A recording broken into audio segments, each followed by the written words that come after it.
Thank you, Madam Chair and committee members. It's an honor to be here. I'll just state I'm Etan Gumerman from the Nicholas Institute for Environmental Policy Solutions at Duke University. The Nicholas Institute is the policy arm at Duke of the Environmental School, and we're a convener of stakeholders and trying to bring better science to raise the level of debate and find environmental policy solutions. So, as Chairwoman said, we're talking today about... Okay. Nope. Okay, there we go. About a project that we recently completed in collaboration with my Georgia Tech colleagues on renewable energy in the South. And today I'm also going to talk about implications and opportunities for Florida. So this first slide, I know it's hard to read on some of these screens, but the main point is the graph in the left corner shows the projection for energy demand in residential, commercial, and industrial sectors for Florida over the next 20 years. And it's starting at around 4,500 trillion BTUs and going up by about 40% over the next 20 years. Now, this slide was taken from, excuse me, from our study from last year looking at energy efficiency in the South. So that area underneath the top dotted line shows the potential from 9 major energy efficiency policies to reduce the growth in energy demand in those sectors. The main conclusions from this study were that many of these energy efficiency policies are cost effective.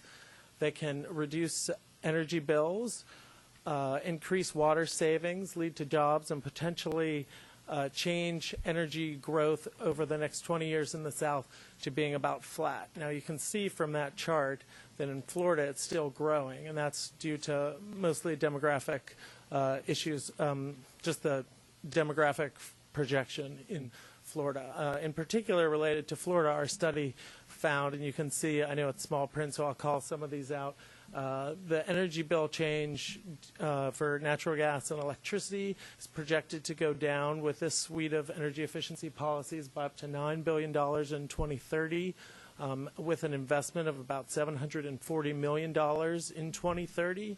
Now, there's investments and savings year over year, but I'm just calling out where it would be in 2030. And we calculated the potential to add over 90,000 energy efficient related jobs in 2030. So that's context. And now I'll tell you about our our renewable energy project, which I'm here to speak about more directly. We were asked to look at this question, sort of which renewable electricity resources have the greatest potential to increase in the South. One of the reasons that we're looking at this is in Washington, when they're talking about the renewable electricity standard, which having a minimum target for utilities to generate electricity nationally or even regionally, there's concern expressed frequently that the South does not have the adequate resources or cannot afford these expensive renewable sources. So those were some of the things we wanted to look at. In particular, Florida is a significant importer of electricity, and as well as some of its fuels, the coals, natural gas, and others. So we know this is an important issue for the state. So first I'll talk about the availability issue.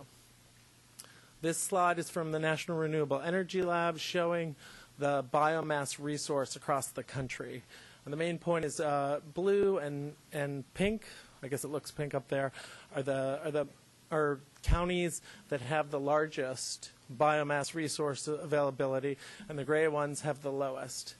And as you can see, there's a lot of color in the upper Midwest and the West Coast, a little in Maine. The South, and Florida in particular, has significant biomass resources, and we feel that's something notable. And so I would say in terms of availability, we could argue if it's the strongest state in the country or whatnot, but there's sufficient resources here to significantly increase renewable generation from biomass resources. This next slide just shows, and I'm sorry that you can't read this, I wasn't aware of the setup, I apologize.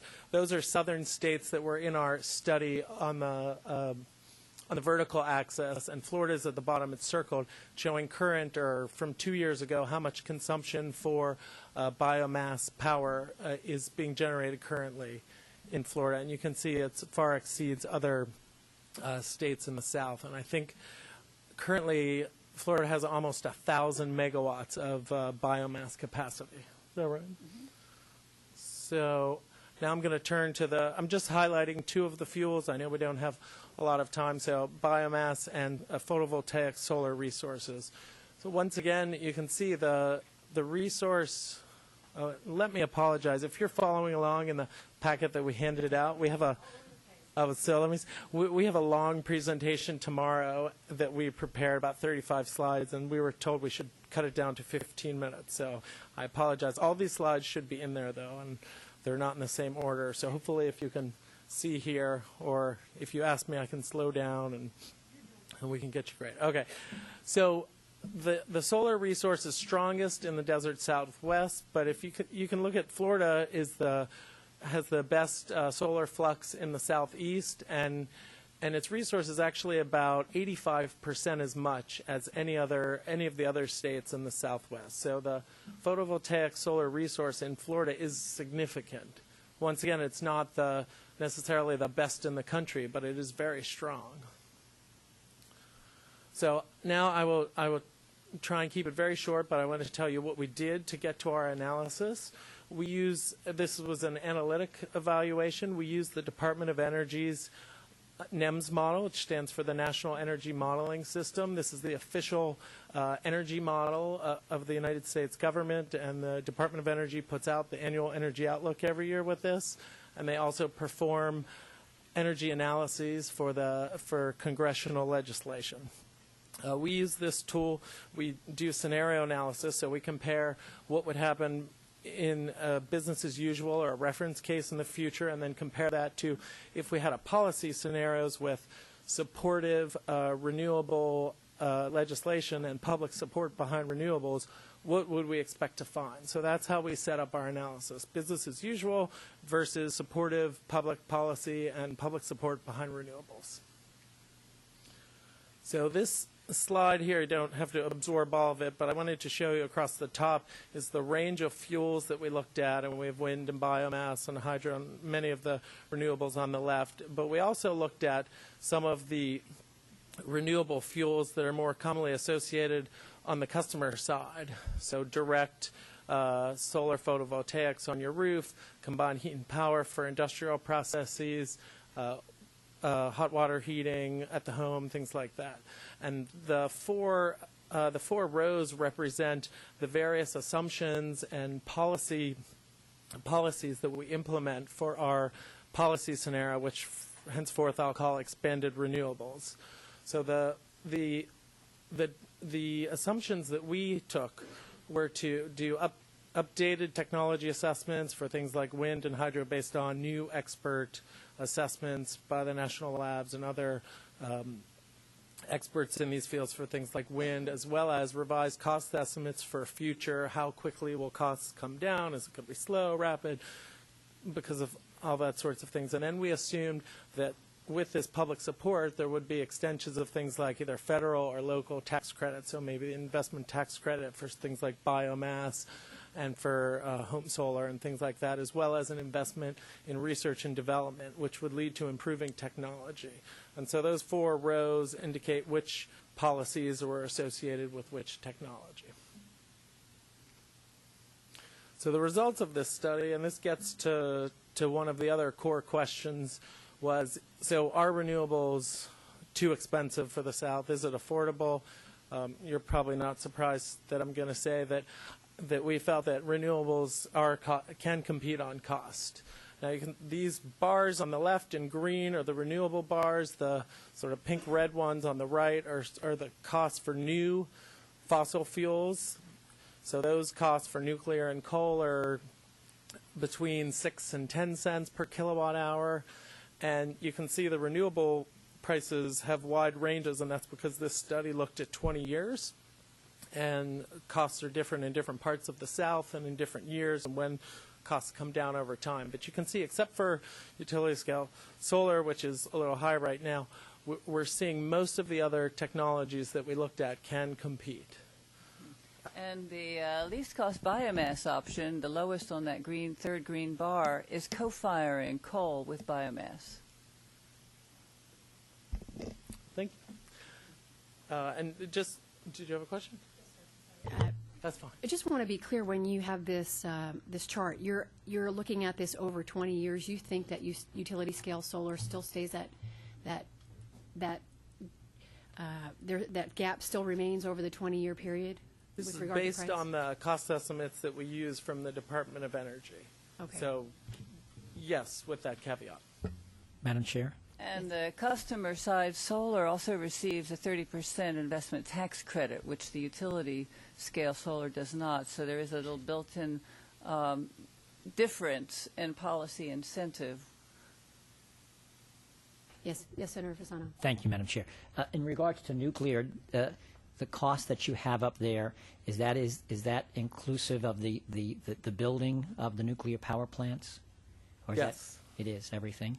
Yes. From beginning That's to end? based on another publication from Georgia Tech that was done by a colleague of mine who looked at all of the proposed nuclear plants in the South. And so it is a roll-up of the proposed costs for new nuclear, not operating, because operating existing plants are very much cheaper Yes. than this is indicating. Thank you. Thank you, ma'am. Thank you. No, sure. Thank you. I should just point out that these are levelized costs, and I didn't want to get too detailed, but levelized costs take into account the capital costs of building these as well as what it costs to generate different fuels, and they all have different lifetimes on power plants or if it's on your rooftop. So a levelized cost is trying to balance all the costs and put them on even footing. Thank you. Senator Lynn. I guess I'm looking at the nuclear as well. It seemed to me that at another meeting we heard that nuclear was the cheapest of all of them. In fact, I think that was at our last meeting, and I wondered why your findings were different. I could speak to that. Nuclear is one of the cheapest current sources of electricity, but when it comes to expanding electricity capacity, it is not the cheapest, is what our review of the last several years of proposals in the South shows by Valerie Thomas. Madam Chairman, Yes, ma'am. I would ask that perhaps staff could look at the previous data that we have and make sure that we're comparing apples and oranges. Thank you. Yes, ma'am. Yeah. Or Please not continue. comparing apples and oranges. Thank you. Well, I continue. mean, nuclear, we could go on, maybe off afterwards, we could talk for a minute. Thank you. Please continue. Okay. I'll try and keep us moving here. I only have a few more slides. So after we talked about, yes, the resources available and the costs can compete, so the next natural question is, well, how much could you expect? And I don't know if you can read this next slide, but this is our slide showing how much renewables we would expect after we did our whole study in the South. And we found we would expect between 13 to 29% renewables in the South by 2030 if these certain policies are implemented in a similar way. I can explain the four different bars on this slide. The left are for the results for 2020. I'll just focus on 2030 to be brief. The blue bar is business as usual. Currently in the South there were about, I think, 3.5% renewables, and that would be expected to grow to about 5%. So with our policy scenario, that's the red bar. So expanded renewables, we would expect it to get to 13%. And then we layered on other national or regional policies that have been talked about. So the purple bar adds on to our expanded renewables a renewable electricity standard of 25% by 2025. And we expect in the South we get 20% from that. So that is less than the 25% because we know that renewable resources aren't the same across the board.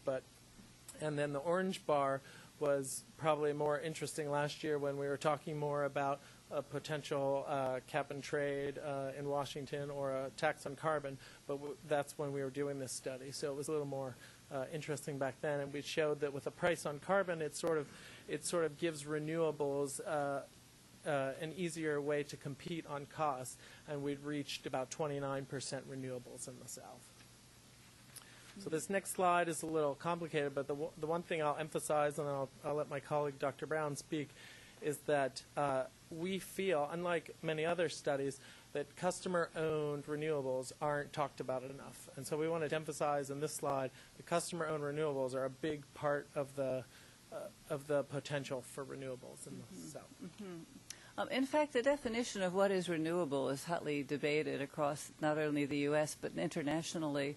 The Japanese, for instance, consider heat pumping to be a renewable resource. They qualify it in that country. Many states across the U.S.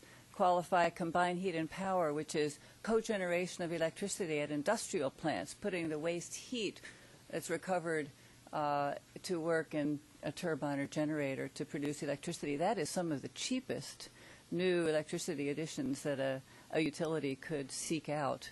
I wanted to emphasize, looking at this diagram, the extent to which customer-owned resources could contribute to an expansion of renewable electricity in the South. Thank you. So, for example, for Florida, I pulled out these data for how much we could expect from customer-owned solar and photovoltaics. And in a business-as-usual case, that would be the middle bar. We expect that from current at approximately 0% of the state's generation, it could grow to about 0.5%. This is a new slide I put in there. I thought you'd be interested, even though it didn't make it in the packet, so I apologize. If you could make sure to please provide us with that. Yes. So that every member has that. Thank you. I sure will. Under the expanded renewable scenario, you can see that grows from about 0.5% in 2030 to 3.5% of the entire state's electricity generation. So that's an equivalent. That's pretty significant. This is, I think, my next to last slide. Looking at the potential for reducing greenhouse gas emissions from these policies, and I won't dwell on this, but the blue area shows what you would expect the reduction to be from our expanded renewables case, the red if you added on a renewable standard, and green if there was a price on carbon as well as expanded renewable policies. So the last slide that I have for you all, everyone asks about, well, what does this mean for my bills, or how are electricity rates going to change? So currently for the Florida Reliability Coordinating Council, an average per kilowatt hour price estimated for 2009 was 11.5 cents per kilowatt hour, and that's represented sort of where that gray line is. So by 2030, the blue line is business as usual. We're expecting rates to go up somewhat to about 12.9%, and the red bar is once again the expanded renewables policy. So we can see that there is a potential not only for prices not to go up, or rates, not prices, not to go up, but potentially to come down a little bit. The green line shows just what would happen with a renewable electricity standard with no complementary policies. You might expect maybe a little higher. And the purple bar shows having these complementary policies, expanded renewables, associated with a renewable electricity standard. Now, I think the main point of this isn't is it going up a little or down a little, but that rates are affected, but pretty modestly, I would say, compared with some of the rhetoric that we hear, that it's either going to be, a boon, or it's going to make prices go way out of control. So that's my conclusion. And I'd like to add a few concluding thoughts as well. I didn't get a chance to introduce myself. Marilyn Brown. I'm a professor of public policy at Georgia Institute of Technology. I'm a Nobel laureate, and I'm also appointed to the board of directors of the Tennessee Valley Authority by the president last year, where I am the chairperson of the Nuclear Oversight Committee. But I am not speaking on behalf of the TVA today. I am speaking as a professor of energy policy at Georgia Tech. I wanted to remind you of the first couple of slides where we talked about the important role that increased energy efficiency could play in reducing energy growth and also dampening the cost of rates. You've just seen in the previous slide that we believe that a judicious approach to policy incentives for renewables could also manage the increase that we're going to see over time in rates due to things such as the regulatory train wreck that's coming down the road as pollution abatement is required, which is quite costly. So these two measures, efficiency and renewables, can both help to contain what is going to be, over time, a growth in electricity rates. The South has enough renewable energy to help transition it and the nation away from polluting fossil fuels. Renewables can be cost effective. Consumers can contribute. And transforming the market for renewables is going to take better technologies, better policies, and a motivated public. Thank you very much.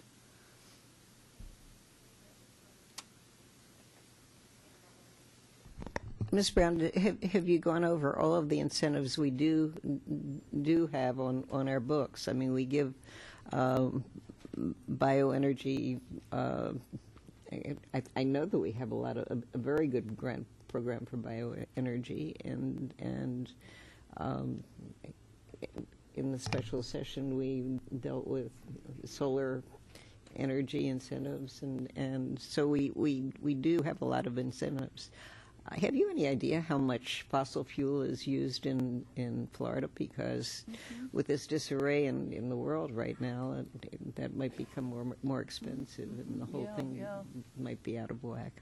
We use, in Florida here, 29% of your electricity is generated by coal, but the largest generation fuel is natural gas.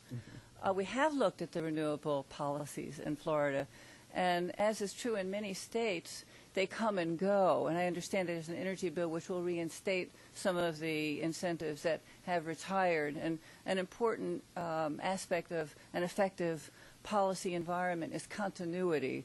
It's both at the federal level and the state level to get them in place over a long and sustained period of time so that business can predict the costs and incentives that they'll have available to them. So, yes, you do have a fine set of policies. There are some other policies which we would recommend for your consideration, however, which we could talk about at another time if you'd like. Thank you. I have one question, then I'll just remind you to fill out the public comment card. When we hear the presentations about what you anticipate the energy policy looking like in 2030 or usage, and you look towards bringing additional renewables online, can you quantify for us, please, how much our dependence on traditional fossil fuels would be diminished? I guess we look at creating policy, we're trying to see if we move forward in a very positive direction, what we'll be able to not use anymore. I guess I'd have to back calculate for you. With growing, well, first let me echo Dr. Brown's sentiment that I would recommend pursuing both renewable energy and energy efficient measures together, and that if you reduce your growth over time, that in addition with pursuing renewables is what's going to really start to bend the curve or bring things back from more fossil fuels. But if we say that the growth is going to be 20 to 40% over the next 20 years, and we think that we can grow the share of renewables from 3 to, let's say, 20%, depending on what policy options we're talking about. I mean, in my mind, that would get us to reduce the amount of, I'm doing the quick math in my head, by about, overall, I don't know, say about 30%. Am I doing the math right? 30% less? We obviously have to get back to you with a number, okay. But your question also, I think, directed us to talk about which types of fuels might be displaced with renewables. And I believe that we're going to see a lot of coal being displaced because of the cost of advanced control technologies, especially on older units. And so renewables are coming just in time to allow continuous, stable electricity resources while gradually retiring or idling some of the older coal plants in the state.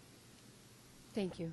The last thing I would add to that point is that there's quite a few studies out now that have looked at what it would take to rapidly achieve 80 to 100% renewables over the next 20 to 50 years. So we weren't trying to take such an aggressive approach. But if that's something you're interested in, that information's out there, and we could help you get at that. That's very aggressive. We're looking for great positive movement. That's what we're looking for now. Thank you so much for being here.